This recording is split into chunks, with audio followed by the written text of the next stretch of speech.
Alright, so I just finished doing a shifter rebuild on this 328i after 212,000 miles. Let's take a look at how it is. This is, I mainly use eBay parts and Garagistic parts. Sorry if I'm butchering their name. So I have their Delrin shift carrier bushings. Then I have the stock selector joint, but with the new foam bushing in there. There's two washers around that with the stock selector rod.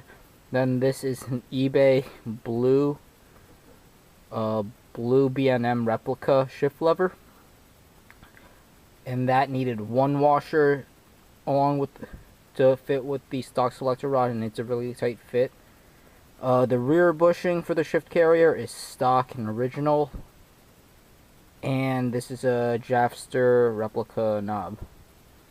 I believe that's all there is to this shifter. And it's nothing special.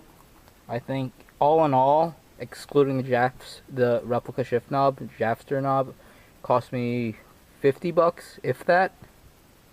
So here we go. This is first gear. Second gear. Third gear.